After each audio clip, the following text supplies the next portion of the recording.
Welcome to the Armchair Artist. I am Oliver Kirkham. Today's guest is a very, very good friend of mine, someone very close to my heart and someone whose opinions I value very much. Lewis. Gosh.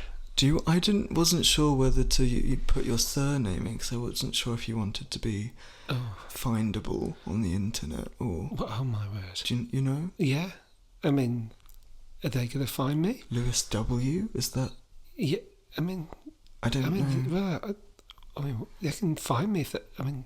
If they want... Lewis. I just tend to use just that. It's like Madonna or Meatloaf or Cher. It's like you have a mononym. Yeah, that's it. Yeah. It kind of Meatloaf, works. Cher, Lewis. That's what people are saying. That's it. They sound like cocktails, don't they? Or pizzas. Pizzas. What would, if your name was a pizza, what would the toppings be? I would probably have some that induja on it. Is that how you say it? Induja? Induja? Induja? Naduja. Yeah. Yeah. I quite like that though. It used to be chorizo back in the day, but now you've got to have...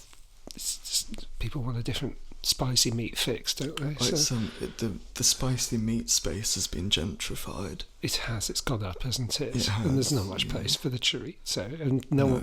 I didn't even get used to saying it properly, so... You know. Chorizo. Just remember, it just used to be pepperoni. It did, back in the day. That's pretty... that's quite... Pepperamis? Like the meat sticks? Oh, the ones where you... I think the first time I ever ate one of them, I forgot to take the plastic sheath thing off it. Do you know the one? Are you allowed to eat that, though? Is it like rice paper? No, but there is a plastic sheath thing on it, and it's got the white lines down the side of it to warn you that it's there, so that you don't accidentally... Now, you slide that to reveal the shiny pepperami. Stop it. That makes me feel quite sick. I mean, the first time I had one, it was quite a flavour hit. But, I mean, aside from the plasticky taste, I had to spit that out. But, I mean, it was... I remember getting that... I was just a kid. I mean, I got that from Co-op. Yeah. Where I grew up. It was part of the weekly shop, and I nagged to have one, because I wondered what it was. Because in my view, it was like, it was there with the chocolate bars and stuff like that. And I was like, what? It was. It's how it's presented, like as alongside confectionery, as in the snack. It occupied this space, but separate to crisps. Not quite there with chocolate, but it was sold in the same part. How bizarre. Yeah, and I wanted to know what this is. And I said, what is this? And I just was met with lots of resistance until finally one day caved in and let me put it in the trolley, and I had one. Gosh, wow. And thanks for listening to the podcast. That's thank the you. end. Yeah, I think that's quite really good. Yeah. And we cleared that up, haven't we? So just remember to take the plastic off it. Take the plastic off. Don't eat that bit. And be treat-wise. Yeah, just one or two per sitting. Yeah. Don't go overboard with it. A lot of salt in it. A lot of salt. Should we talk about the thing? Yeah. Should we? Yeah, let's do the thing. Yeah. Should we do it? Okay. Yeah. So, if I'm not sure which kind of when this episode's going to come out in the running order of this mini-series, but just to recap, this mini-series is about a bit about my art practice, a current project all around sort of suicide and personal experience and methods of advocation, prevention, and another word that sounds kind of good with those. Yeah. So we should probably talk about us. I mean, how long have we known each other? Ages. Really long time. It's been a while. Since what, 2017? would we say? God, I don't know. I'm trying to think now. Yeah, because we did that thing where we moved in together, didn't we? In 2019, December 2019. Yeah, wait. So we were in a relationship. We were in a relationship. Yeah. We were. Yeah. Yeah. We had that conversation before we moved in together. We did at least do that, didn't we? Yeah. So I think about 2018, probably something like that. 2017. Yeah, must have been. But we've been So we've known each other for quite a while, and I think like that whole sort of moving in together in 2019, which of course meant that we had a lockdown bubble. Yes, quite swiftly into a lockdown bubble. Straight into that, Yeah. And I think actually I mean, I've had sort of struggles with mental health throughout my life, but I definitely remember turbulent times throughout COVID, as many of us sort of had, and then sort of probably towards the late middle end of our relationship, before things sort of formally ended, and we sort of, I suppose it was a bit of an elephant in the room in a way, because I wasn't getting the help that I needed, and I think that was kind of accepted, but never really acted upon, because I think part of the problem is A, you get into routines when you're in a relationship, and B, it's like it's quite hard to know where to go for mental health support, especially if you're not in an institution where that's given to you. Like, you might not be able to access that through your workplace, or, I mean, universities tend to have it now, but that's, that can be quite tricky to get access to. Yeah. And well, I mean, when we knew each other for a little while before the whole sort of hunker down to lockdown sort of situation, and I think when you've got lots of stuff going on and you're sort of travelling around, going to see places, doing stuff together, and it's exciting trips and whatever, there's a lot going on that kind of acts as a bit of a distraction almost. There's like other things that are distracting you, and you're just doing all sorts of things. Yeah. So, go on a trip, go off, go to galleries, do exciting things. It was you who introduced me to, well, not properly like introduced, I knew about it, but contemporary art, and made me realise, see it slightly differently, because I kind of find that quite exciting anyway. I've always have, rather than the sort of fussy, fuddy-duddy sort of normal art gallery stuff. Like municipal art museums. Yeah, which is sometimes fun, but there's only so many sort of hefty bosoms that you can look at in one sitting, really, isn't there? Yeah. I think nowadays you would happily just go into a contemporary art gallery and mooch around and send me pictures of it, and then I'd go, I want to go there. Yeah, well, I see it differently, because I've seen the creative process that goes behind it in what you've produced. Yeah. And what some of your peers have done as well. So you sort of see it differently, I think. Whereas probably for a lot of folks, they'd look at it and think, what is this? And people, it's usually a bit of a joke that people make, isn't it? They look at that and think, but you do start to appreciate a bit more that's going on behind there. And we did that, didn't we? So we went to Amsterdam. And we went to the Stedelijk, didn't we? Yeah, that was good fun. That was good. And we went to the Saatchi Gallery on the way to Amsterdam. But that was good. So that was the sort of, I guess, that was what was going on when we sort of first met. And we were going through the sort of, that's the dating, would you call it? Is the early days stuff? We were together and whatever. So, I think, but kind of zooming out, did you ever sort of have any feelings about me and my weird mental health stuff? I mean, I don't quite know how to phrase it, but I think it can be quite hard to help somebody, especially a loved one, especially if you're quite close with them, to try and get over the sort of panic of, oh, they're not okay, and to actually think, okay, how can I support them? I mean, I knew, right, so in those early days, I thought, there's something a bit different about this guy, but you're not quite sure sometimes whether that's just his emotions and all that sort of thing. You're getting to know someone, you think, yeah, I'm not like other girls. he's not like the other girls. No. And actually, there was something very about your demeanour. It was very calm and the way that you spoke and the way you how you were. There was something that was very sort of, I found quite restful about it, very calm and very this, that and the other. And I suppose in hindsight, thinking back, was that something that you had learnt to do as a sort of way of regulating your own,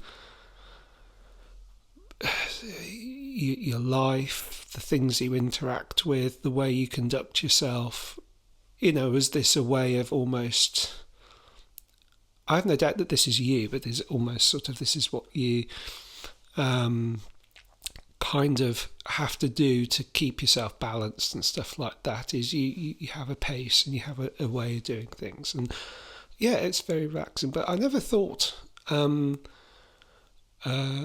gosh, is there something that I need to do, that I need to be aware of? Do I need to help or anything like that? Certainly no. So I think in those sort of early days, I think it was very much getting to understand you, not knowing a huge amount about like how your early years growing up or anything like that. I think I knew that you had gone to uni, you went to London, and you'd mentioned that you didn't conclude that something happened, you came back. So, and I didn't pry too much, and sometimes that's sort of where you realise that, okay, do I ask or do I mind my own business? And I think at that point, I didn't feel like I knew you well enough to ask too many questions about that. I just sort of gauged from the way that you talked about it that maybe this is a place not to go to. For any number of reasons, it could be for any number of reasons. I thought, well, let's not do that. That's fine.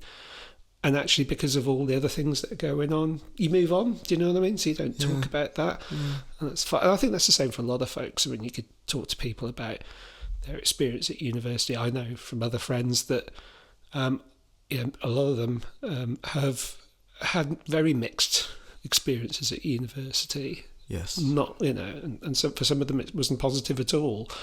And so, yeah, the risk of sort of raking something up, you don't really talk about it. Yeah, and I think, at the university I was at didn't have like particularly good mental health resources and support. I shan't say kind of which group they belong to, but for an institution of that size, in hindsight, it's quite disappointing.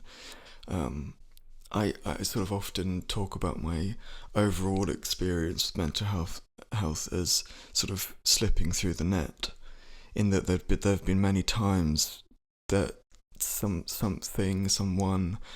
could have intervened and maybe kind of stopped things from getting worse, but just that didn't happen. And that's kind of that's definitely something that I think it's a big thing but it needs to be addressed in some way or another. I mean, when we met, you had returned back to uni to do your undergraduate. Yeah. Different university. That's when we met. You were in Somerset at the time, and and so you were just sort of kind of completing that, weren't you? You'd already done a little bit of it, and so when we sort of got to about 2019 and moved in, got that together, and that's because it was March, wasn't it? That was the whole everything lockdown and whatever, and I saw. Well, we were just we lived that experience together. That whole sort of how you go from learning and practicing the sort of learning of art and sculpture and all of that in an institution that's got resources. Yeah. It's got studios, it's got space, it's got technicians and all those sort of tools and things to help, to almost having to do that from a spare room. Yeah, I mean, I was quite fortunate in that I guess I'm a bit of a self-starter in that I kind of gather all of the tools, and I like to have things around me to make my art. I have very much a studio-based practice. And that served me really well in COVID because I could just crack on with things, even though I was limited to the spare room and a very sort of rickety desk that I bought for £10 in a charity shop. It was big enough, you know, to do the little things that I was doing. At a much sort of smaller scale than my work now, which is very much more of an installation, I suppose, than, you know, sort of little things you can stick on a wall. Yeah, I mean, you're quite resourceful. And I mean, we were gathering materials, weren't there? We I mean, there were a couple of... literally gathering from like beaches, and very much my practice at the time was kind of finding objects and using them in my work, and then that swiftly became keeping the same store of materials and then just reusing them and reworking them. And I've been doing that for many years, right up to today, where I've got a kind of theory of sort of this kind of collapse in my work that happens when I destroy artwork and then end up reusing it. I'm going to talk about collapse in another episode of the pod. I don't know if I've spoken to you, Lewis Ward, about that book on neuroarts that I have. No. It's called Your Brain on Art, and I'm probably going to mention it in a few episodes of this series. It's all about how art can rewire your brain. Gosh. Yeah. It's really interesting. It's written by Susan Magsamen and Ivy Ross. They're based in the States, and this book came out in 2023, and they essentially describe the art's ability to engage sort of multiple sensory systems, so it can access interconnected neural pathways. So our neural pathways aren't just like separate closed circuits, they're often interlinked in the brain, and so like different parts of the brain that serve different functions are kind of cross-linked to basically work as effectively as possible. And kind of sensorially, that means we can have a much richer experience and gain more data of our surroundings and evaluate them. Go on, what were you going to say? Like touching grass.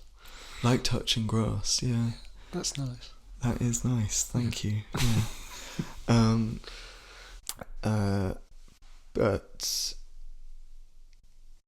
in terms of my practice and I suppose the kind of emotional processing side of things, the neuroarts and an understanding of the neurobiology sort of side of us as people, we're basically wired to experience art and to have these kind of really enriched sensory experiences, which is at the core, I'd say, of a lot of contemporary art nowadays.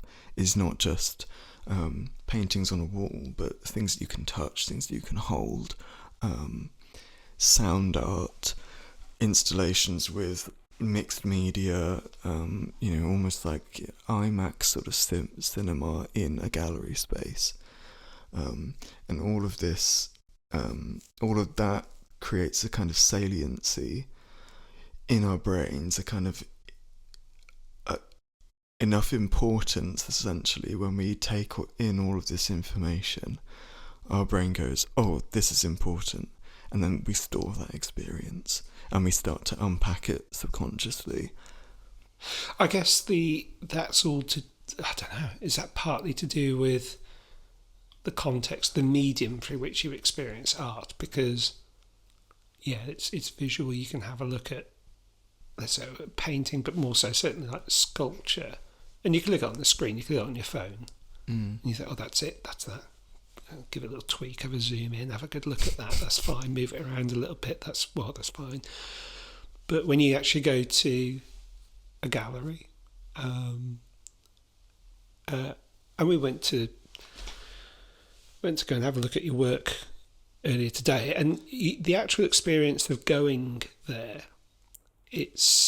there's the way it's composed, there's the way that the space has been laid out. Yeah, so the curation. The curation of it. So the thought goes into that. There's you can see that, and the lighting and the ambience, the whole, and how it's also. But there's also other things. There's little subtle things, isn't there? So there's also the act of going into a building, the act of going down the stairs, the feeling the temperature of the room, the smell, the sounds, all of that adds to it in a way that you don't get if it's just on the screen. And I guess it's the same with like music. Yeah, you can listen to it, plug some earphones in, listen to it. Yeah. Completely different experience to like going to an actual venue and being surrounded by people and listening to it live, or even just going to the cinema sometimes, just that act of seeing a film with other people. So I think it helps as well with the learning, I guess. It helps with the appreciation of it. Yeah, definitely. It somehow it sets your brain up in a way to be prepared for what you're about to see, hear, experience, and cements it in a way. Yeah, so it's the if we think of maybe the art itself as the primary experience, the secondary experience would be the space you enter, the way the space is laid out, the journey, all of the things that surround the art. And actually, there's a chap called Ernst van Alphen who wrote a book about, it's called The 7 Logics of Sculpture. And there is a chapter in there that is about kind of architecture and sculpture, and how they feed into each other. Because there's this inherent link between the sculptural, the 3D, and its immediate space, and how it's echoed in the kind of building around it. I think that's really, really significant for a lot of things. Certainly in art, and you mentioned like about, you go off and you go to a gallery, you go to contemporary art galleries on your own now. I've brought you up now to sort of experience this sort of thing differently. And actually, so part of the fun of going to galleries, particularly some of the really interesting, quirky ones, some of the bigger ones, sometimes the gallery itself is interesting as a building, the architecture of it. Sometimes it can make you think absolutely, wow. People who've gone to Tate Modern, sometimes I like going there. And do you know what? It doesn't really matter, to be honest, what's on there. I just love the building sometimes. That's enough. And I think that's what... There's a significance to the setting, the building and all that sort of stuff, the architecture, that tells you that what you're about to experience is of a value that is worthy of this, and you need to prepare yourself in a particular way. And I think that's probably the same for art. And as I think about it, quite a few other things which are not necessarily art. So you could say that major sports stadia, really impressive sports stadiums, give you that impression of you're about to see something special, and this place architecturally is designed in such a way that, Principality Stadium in Cardiff and many others like it give an impression of wow, because it's almost telling the audience that this is going to be something significant and special. And I guess that's nothing new, really. I mean, it's like, closer to my area of interest, going back to certainly Victorian era or whatever, certain railway stations were designed in such a way as to make you think, wow, St Pancras Station and others and the likes of. Did you know, fun fact about art history, traditionally the fine arts, it was sculpture, painting and architecture. Oh, architecture was an art. Yeah, it was considered a fine art, like classically. That's interesting. I studied transport transport and planning. It's an interesting combination. Which you could argue is a modern fine art. Well, really? What was interesting is that, I was reading up around one of the topics, which is about railway stations in London, and people compared King's Cross Station and St Pancras. And St Pancras is described as a station that's built by an architect. And if you've seen St Pancras Station, you think, wow, gosh, very fancy. King's Cross, by comparison, was described as a station designed by an engineer. Much more functional, very clean lines, less fuss. Yeah. And I suppose maybe that transition of architecture away from being a fine art probably went hand in hand with industrial and engineering type advances. That it's moved into the domain of engineering. That's interesting. Maybe. Yeah, maybe. Well. Yeah. And that's the subject of your new podcast, isn't it? Yeah, I'll work on that. Yeah, okay. I wanted to segue into the show that we've just seen, which is a show I'm in at uni, at Swansea College of Art, which you mentioned before, very briefly. I did, yeah. It's called Ad Nabod, which is sort of means to know in Welsh, to know a person, a concept, an idea. It sort of operates on many different levels, and so it's a group show, and we felt that was quite a nice word to convey all of the different practices on offer. So there's textiles, moving image, illustration, graphic design, painting, painting of sorts, digital painting, that's printed, or is that just illustration? I don't know. And then there's me in the sculpture and in sort of installation. I will put pictures on my Instagram, I think, because obviously people can't see what we might talk about. But what did you think? What did you think of the show and walking around? Yeah, I really enjoyed it. I think it's always a little bit different when you know one of the artists particularly well. Like, obviously, I know you very well, and I knew what you'd been working on a little bit. You're always quite coy about these things, so I know that you're working on something, but you never quite get the full sort of picture of what it is. I just think I'm really bad at describing my work and what I'm up to. Well, no, I think that, there's an element of it for me, and this has always been the case. The work that you're exhibiting currently, but in the past, is that I can tell that you're working away on something. You're just squirreling away on some project, and I'm not quite sure exactly what it is that you're doing, and I don't know, and maybe you're thinking I'm not quite sure where I'm going with it either. I don't know. Most of the time, yes. And then, it's as if then, boom, there we go, it's come out of the oven, and there we go, it's ready, and it's all exhibited. And so for me, going there and seeing it, it's like, I've seen little bits of that. I've seen that on your Instagram. You've been doing this, that, and the other, and now I see it properly presented.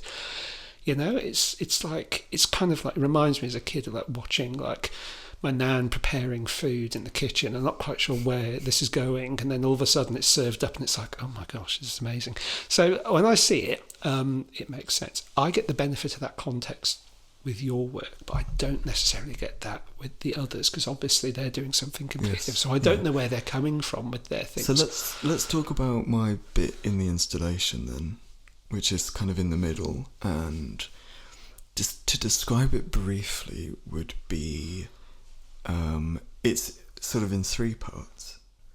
the first part, the bit in the middle, is a blue hospital curtain made by Berens, which is a really big nationwide manufacturer of hospital curtains of all different grades for all different medical applications.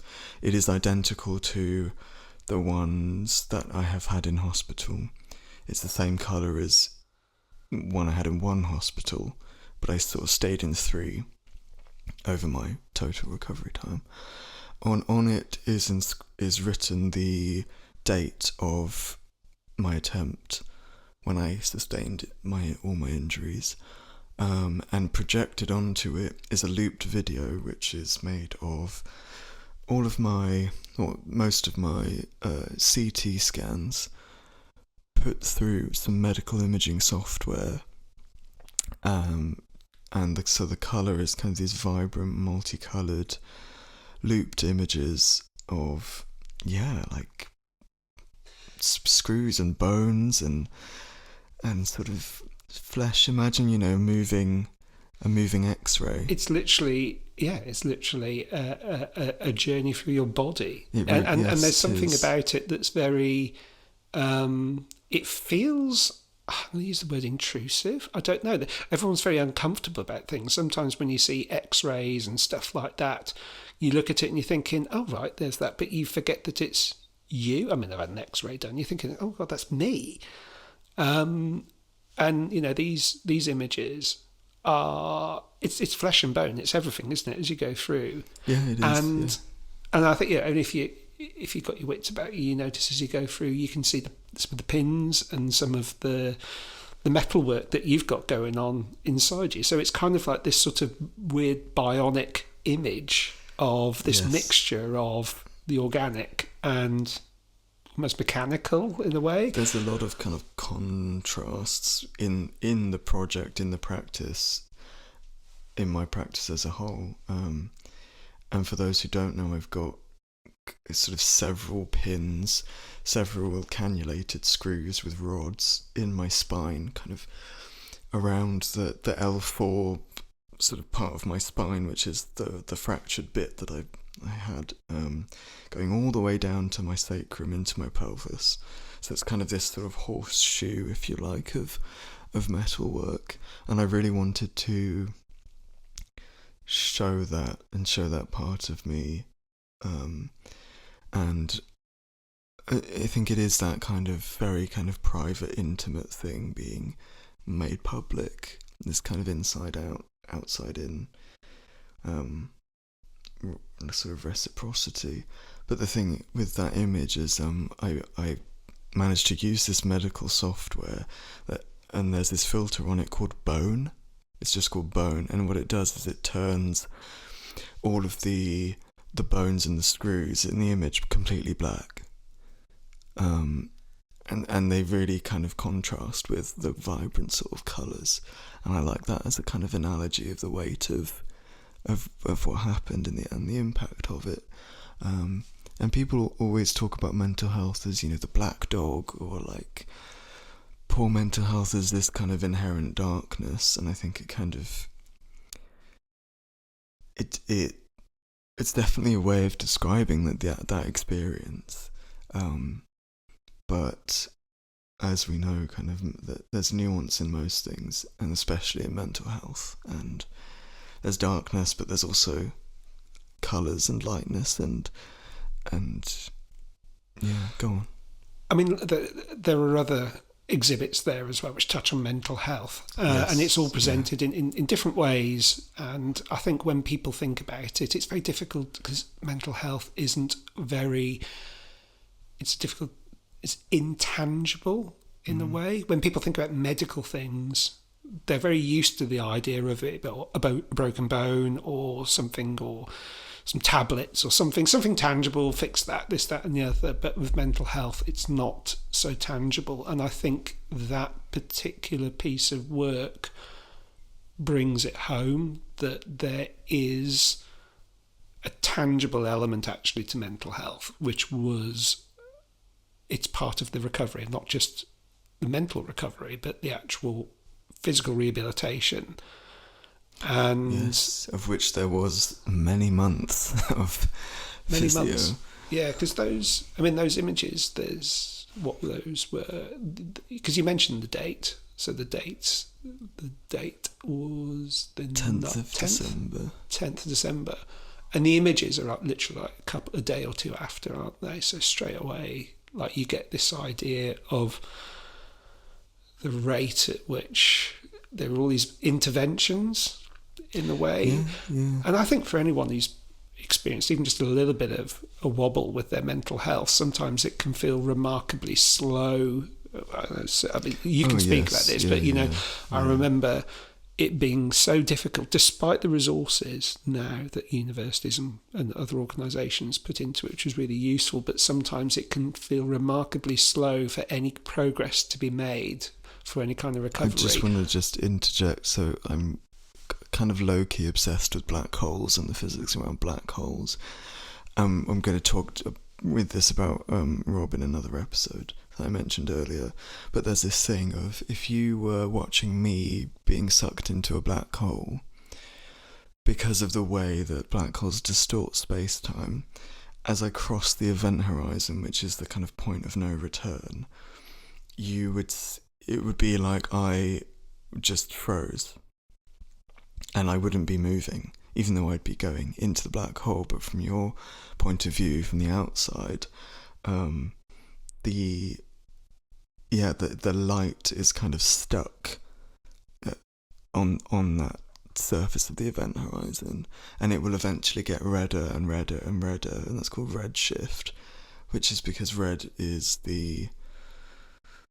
I think it's like the only wavelength of light that can, or it's like the last wavelength of light that can be sucked in, I think.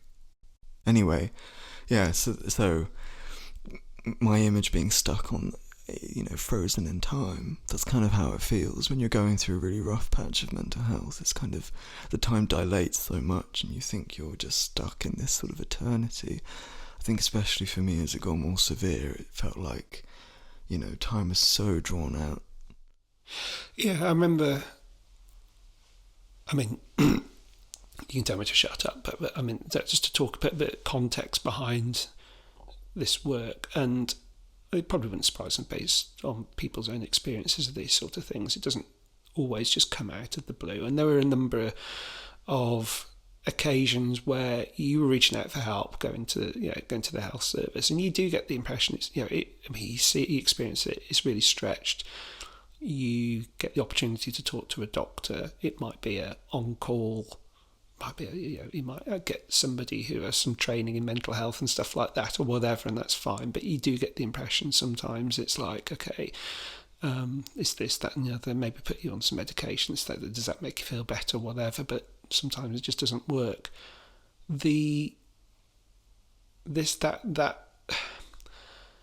significance of the shift was, once it's gone across into the physical damage to yourself and serious sort of orthopedic surgery and rehab, all of a sudden it changes quite dramatically, the support that you get, and perhaps your sort of outlook on things, certainly my outlook on things. It makes a huge change, and also because you really start to understand the vulnerability of the human body and our mind and things like that. And I think that's what I saw in your work there, is that there's those images, the scan, so you can see, gosh, this is how they put you back together again, fix you. There's the other piece of work as well, which was, it's broken, isn't it? So this kind of second bit of work is a piece I broke in the private view in the opening of the show. And so it's a plinth, a white kind of gallery plinth, and then there is a mixed media sculpture of metal, porcelain, and kind of glass-like wax resin, and some pigments, and that kind of small body of sculptures that's all about kind of pins within me, and thinking about kind of bodies of work. And it kind of goes back to an essay I wrote in 2023, an academic one, all about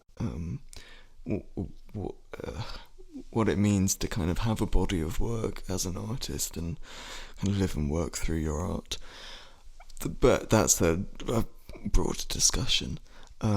Something I tested in the studio was pushing one of these sculptures off, and I kind of wanted to kind of get out of my head and do something a bit different and shake things up a bit.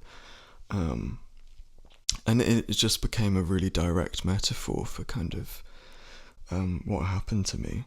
I don't want to go too deep into it because I don't want to accidentally kind of promote suicidal ideation or anything like that, so I can't really speak too much about it. But if you read between the lines, it has quite an intensity, a quiet intensity to it, because it's such a simple act.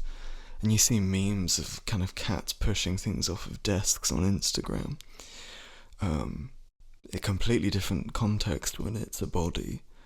And it just felt, it felt appropriate to try and do something affective, that's effective with an A, because that's a part of creating saliency. So going back to neuroarts, that's a part of making our experiences important, air quotes, for the brain, in order to actually get people to retain the art that they're seeing and make them think, how have I been affected by maybe someone with bad mental health in my life, and what does that mean, and how does this art make me think about the conversations I've had in my life? That particular piece of work, you probably noticed like the look on my face as we walked into the gallery and I saw it. And even though I knew that you'd done a piece of work like that, I wasn't actually aware that you'd done that for that exhibition. And so, shock factor. Yes. You're not used to seeing in a gallery space a piece of work smashed onto the floor and an empty plinth. So in the way I looked at it, I thought, oh God. And it was like... You did say that. You were like, oh God, something's broken. It's smashed onto the floor. It's broken. You're like, no, that's how it's meant to be. And that's just a little bit of the shock. That's just in the context of a gallery, isn't it? But it goes to show actually how people can... it's the impact it has on someone when they see something that's not right, that's not normal, that's broken. And I guess that's also what happens as well.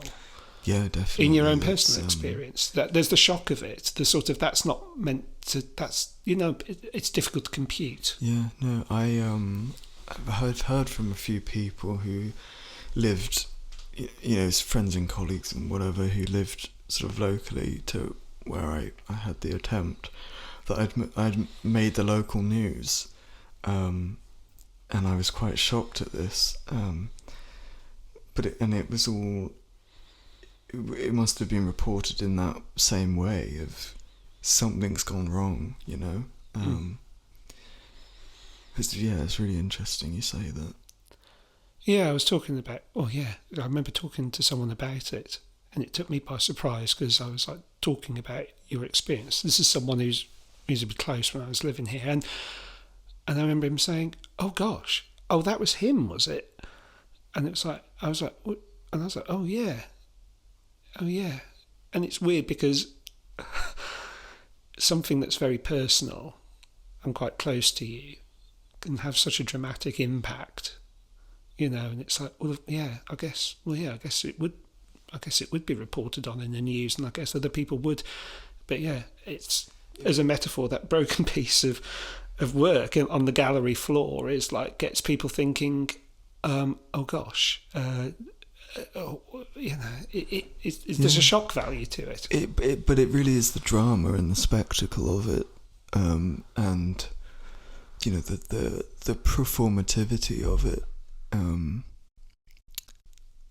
yeah, it definitely caught people by surprise. Let's just say that. And people do think it's incorrect. It's kind of wrong, and perhaps that taps into also our perception around kind of suicide in society in general. Is this kind of thing that is wrong, but it's kind of seen as a bit of a shameful thing or taboo, and that doesn't really help us to actually address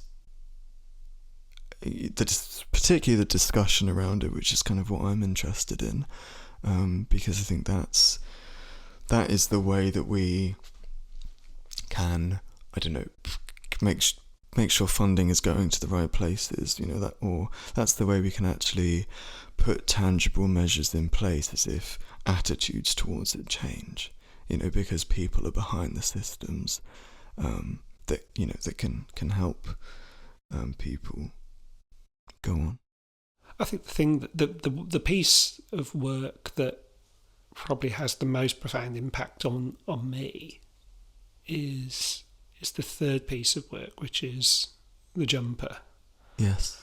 And I remember you saying quite a few weeks ago, you had the clothes that you wore that night, and the hospital returned them to you, and the fact that the hospital returns it to you in a very objective way, it's in a bag, and these clothes are exactly as they were that night. I mean, they haven't been laundered or anything like that. They are just literally the clothes that you were wearing.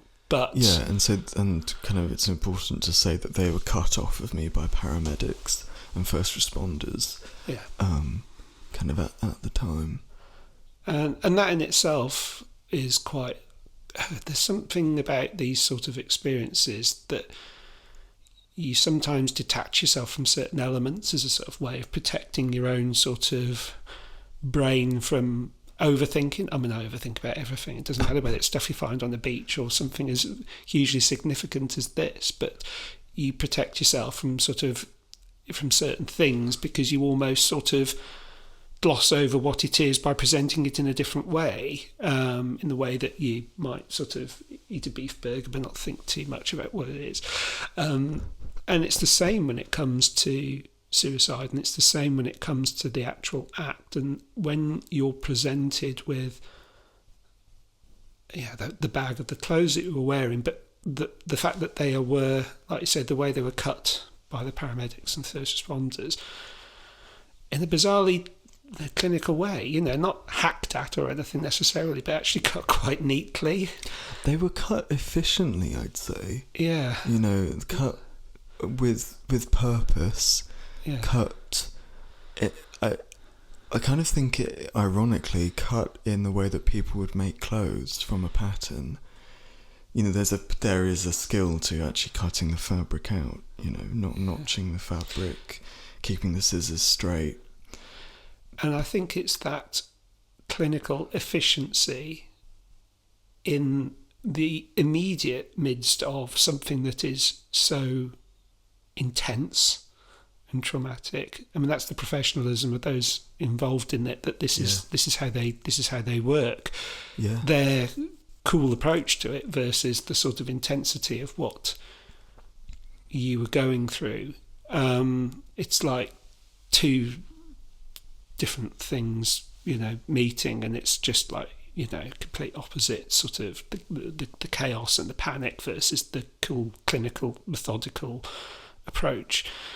And that piece of work kind of just embodies that. I mean, there's that, the fact the way it's cut, and for me, the fact I recognise the jumper. I remember, and I love that jumper. It was so cosy. It was a really cosy jumper, and actually, that, as you mention that now, that's almost part of how I sort of struggle to come to terms with it. It's like, that's such a warm, cosy, nice.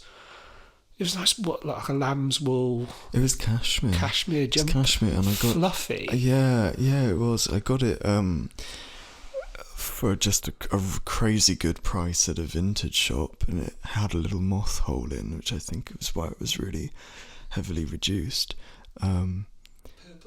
It was purple, yeah, a kind of more bluish purple, I'd say, but really kind of rich purple. Just going back to that artwork, just to kind of fully visualize it in people's minds. So it is this kind of cut jumper, but it has been dipped in a porcelain slip and then fired at a really high temperature, over 1,000 degrees.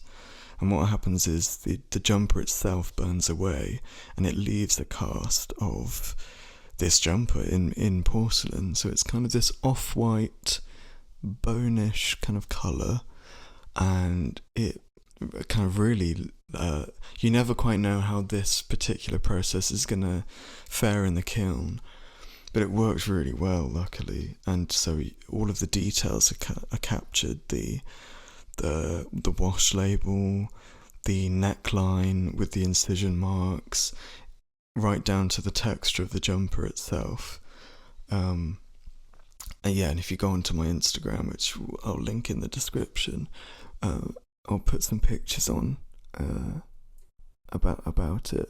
And it's the sculpture itself is on a surgical trolley, so stainless steel surgical grade trolley, on casters, just by the hospital curtain. So the projector is actually underneath the trolley.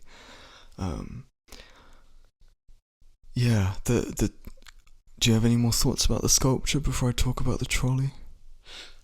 The thing about the sculpture is that, for me, there's probably more that I would observe and take from this than perhaps the vast majority of people seeing this. Yes, because I know the jumper. Yeah. And, like I say, it was a really cosy, warm jumper, and it's got the nice sort of fluffy, it's got like a halo around it and stuff. And people associate jumpers with comfort and security and safeness and warmth. And I think the thing that struck me when I realised that that's what you were wearing when this happened, there's something silly in your brain that goes, how could you have felt like that with such a nice cosy jumper on? Which sounds ridiculous, doesn't it? Do you know what I mean? This is how my little brain works sometimes. I should have gone to the charity shop and just gotten some, really just cheap clothes that and just. This is it, yeah. But I mean, Asda or something. It's the juxtaposition between such a warm, comforting piece of clothing and where you were. Yeah. And what happened. It's a huge juxtaposition because it, and this sounds silly. I mean, what would you wear? What would you wear on a night like that? Well, I mean, it's things like, that you did dress up warm and you dressed up cosy, and then you see how things panned out. And I think what you've now done with it, with the transforming it from something that was very soft and fluffy into something that is now it's ceramic, is it? It's I mean, I didn't touch it because I'm in the gallery. You have to behave yourself, but I'm curious because you look at it because you think this looks like a jumper, but you can tell it's not. It's it's solid. The jumper has gone, but the grain, the little tufts, even some of the halo is captured in some of the ceramic, and the label, and so it's that, but it's not anymore. I would liken it to almost being like it's a fossil of that jumper now. Almost, it's like it. And I suppose it's that is the. It's moved on now. It feels like it's moved on to something else, which I guess is part of the process. Yeah, I think it's when I kind of had the idea of doing this bit of work, I really liked the idea of the jumper burning away, becoming something new, the kind of release of trauma about it, or the attempt to kind of work through things. through art, and yeah, but there's also this thing of kind of, can we ever escape certain memories? I think sometimes experiences really profoundly shape us in ways which we can't escape, and that isn't inherently bad. It's just things become, as you say, things become different. Things enter a different phase, and I think it's this sculpture represents this experience taking on a new form of life in my head, I suppose, and a new kind of epoch in my life. I think to me, that's the most poignant of the three pieces of work there. Yeah. I do wonder sometimes, like, will the public just going in and just sort of going around all of the work in the gallery, will they appreciate the depth of it, the significance of it? I do want to address this, because I did keep having this thought of, my statement doesn't directly address the insides and outs of kind of why or certain decisions were made, and to kind of pull back the curtain a bit. Often when you're in a show setting things up, the copy, so all the statements you write have to be done, dusted and submitted for print way in advance, which means that they often have to be quite vague and written in a way where people can understand kind of your practice as a whole and what's in the show, but not necessarily the details and the kind of final things. And so I do think, a critique, I guess, of my work could be, well, how do people kind of need to maybe know a bit more about the details of the experience that I've had in order to get a bit more resonance. But I don't know, that's just one way of kind of looking at it. I mean, sometimes these things can be spelt out, and even then people don't get it. It's, I mean... That's so true. The number of times I've gone around galleries and think, oh, this looks lovely, or this looks fine, but actually the meaning behind it is something perhaps... something maybe sinister, something maybe rather dark. And, and people experience this sometimes with... people will love a song and think, I love that song, it really makes me so cheerful. And you think, have you ever actually... listen carefully to the lyrics? No. Listen to the lyrics. And then people are like, oh God, that song's like nothing. That's about nothing I thought it would be about. And it's like, and that's art. So even when it's literally read out to you by the artist, sometimes people don't compute because it's the context. There's a nice melody to it and people find that uplifting or whatever. And that's just the same as we were talking about context and people going to a gallery.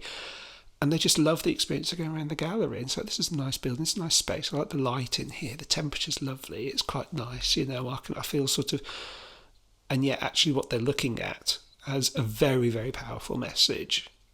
But unless you really go into it, you might not. And sometimes the artist will I guess, withhold a certain amount of the message. Because maybe it is actually, you do need to do that. Maybe it is too... I mean, it is quite a heavy subject.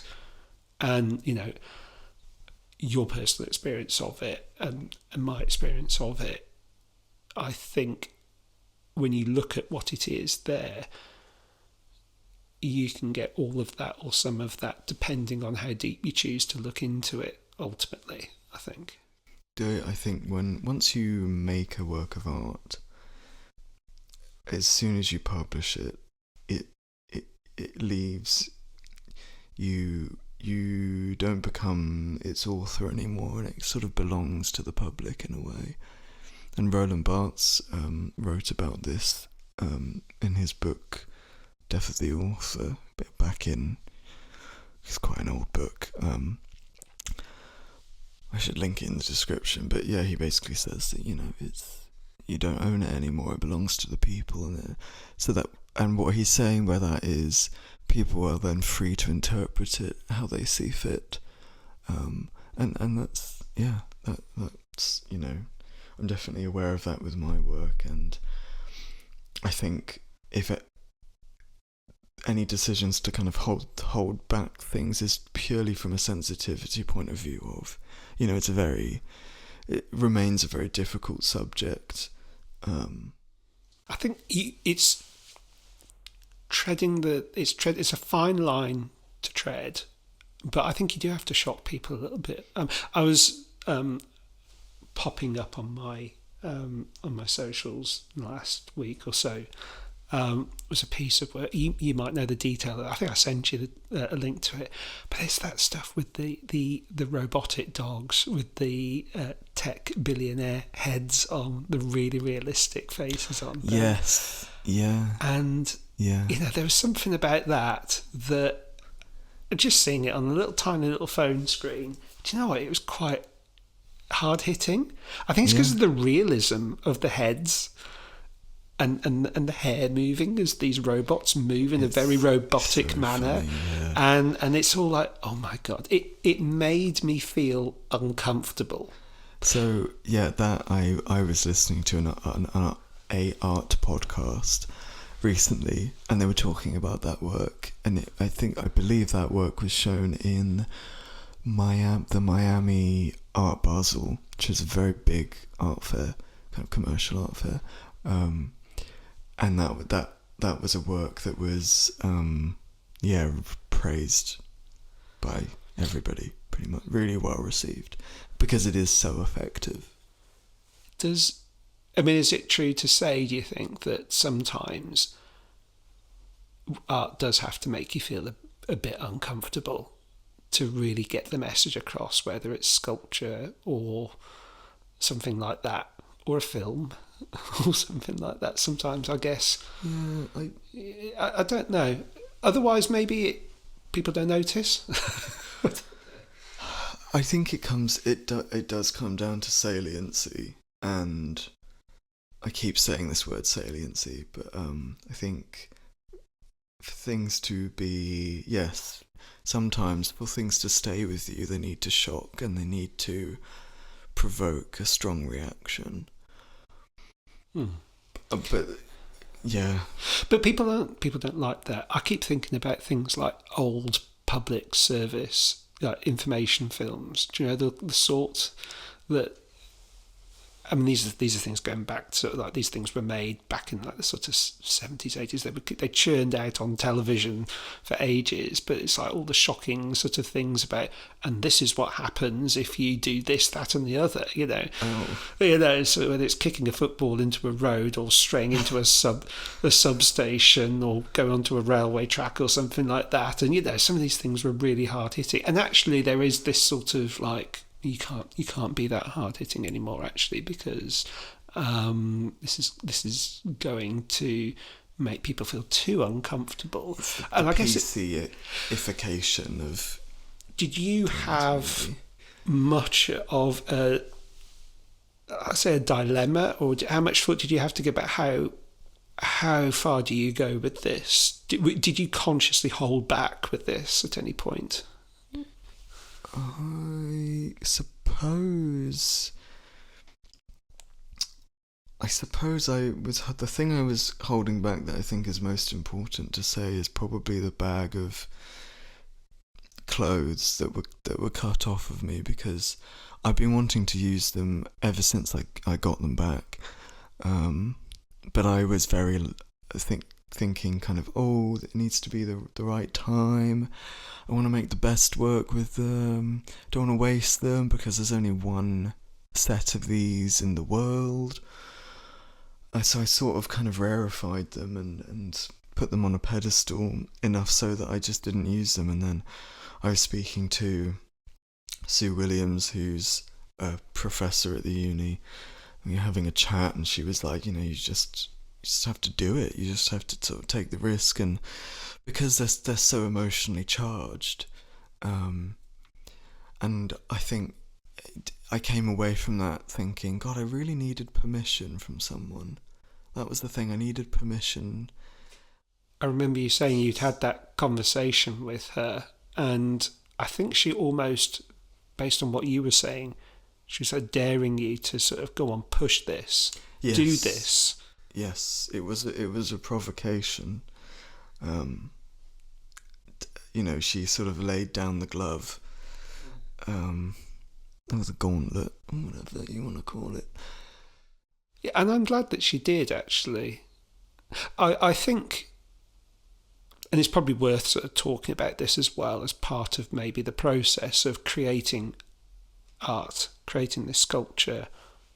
It's communication in a way. I think that part of what you're doing is communicating this story to people in a way that is very measured and you feel comfortable doing. But also, I think there is part of the act of doing this piece of work. I'm thinking particularly about the jumper. Yeah. It's actually, this is marking a milestone in your own mind. Being able to sort of, that's the jumper. It's no longer a jumper, it's now something else. And that moving on, and I'm guessing that that's important. I sense there's a significance to that in terms of your recovery now, not just in terms of the physical recovery, which of course is what some of the other pieces of work show, but in terms of mentally sort of coming to terms with it and moving on. That's how it feels.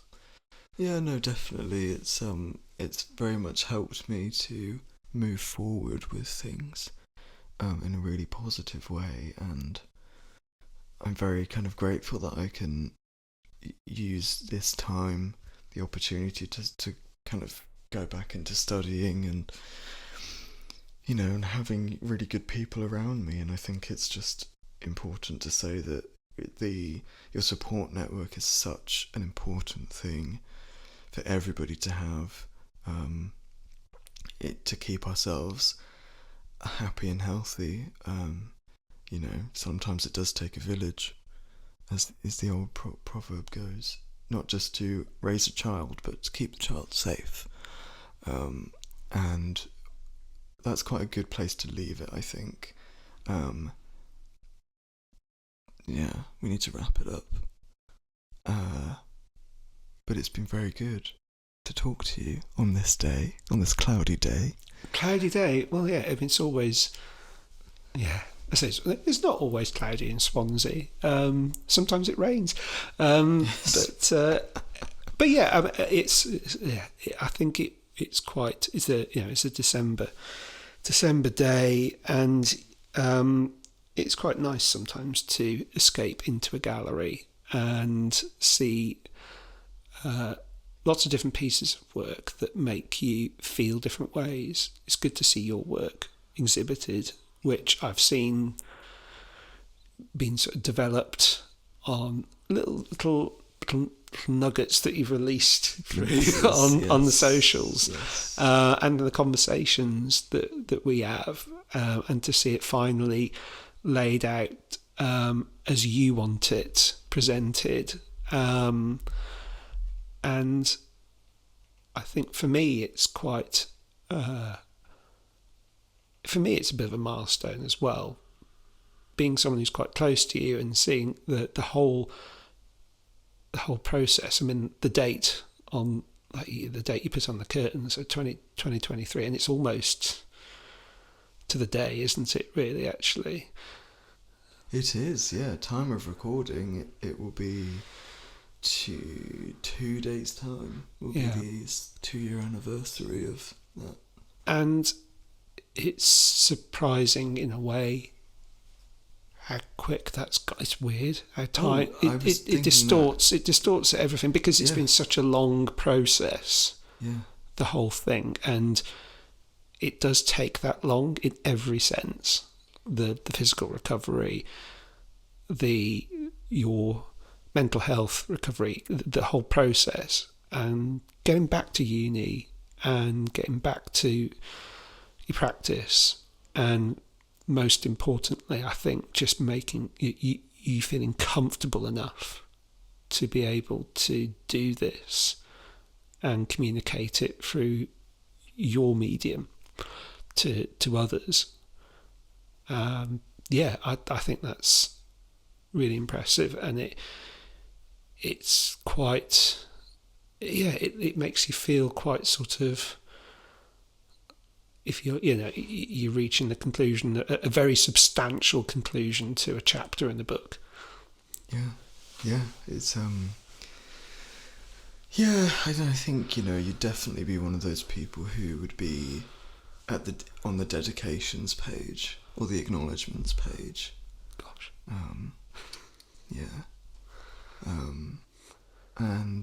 I would like everybody who's kind of listening to this episode to really think about going to an art gallery and having those experiences, those art experiences, and thinking about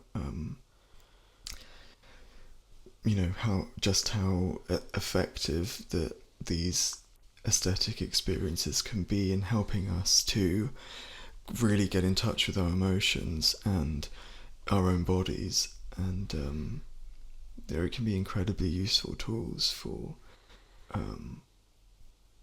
fostering spaces to open up kind of within ourselves and helping others as well, helping loved ones. And it's really important, I think, to create safer spaces to talk about suicide, particularly to help remove the stigma around it. But thank you to Lewis for coming on. Well, thank you for letting me. Thank you for the opportunity to talk to you about this. I'm glad that we can. I'm glad that we can. Yeah. Yes. And thank you, the listener. You can find me on social media at Ollie Kirkham. That's OLIKIRKHAM for monkey. And I will post about my art practice and the installation and everything and such as. I will eventually set up an Instagram for this podcast, probably when this series finishes. You can email me at armchairartistpod@gmail.com. That's armchairartistpod@gmail.com. If you have any thoughts, feelings, opinions about this episode and about future episodes, do you have anything to plug? Do you? Me? No. I have no exhibitions or pieces of work. My creativity is not. No, it's not I'm the same. sorry. Oh gosh. I'm sorry. Do you want people to find you on Instagram? Is it best not to? I don't know. Find me on Instagram. Oh yeah. Yeah. What? Oh right. At window facing. If you want to. Yeah, that's me. Yeah. It's mainly just pictures of weird buildings and alleyways and trains and weird That's geeky great. stuff like that. I think you do iPhone photography really well, which sounds like a read, but it's not. It's I'm not. There are folks who just use it for selfies and stuff like that. I personally, I don't like having my picture taken. I get really sort of uncomfortable, and I'm the last person to be taking a picture of myself usually. So there's not much of me there. Just a lot of what I see and my weird little, slightly off tangent view of the world. Yeah. And okay, speaking of off tangent, we need to go. We need to leave. Okay. Okay. Goodbye. Bye.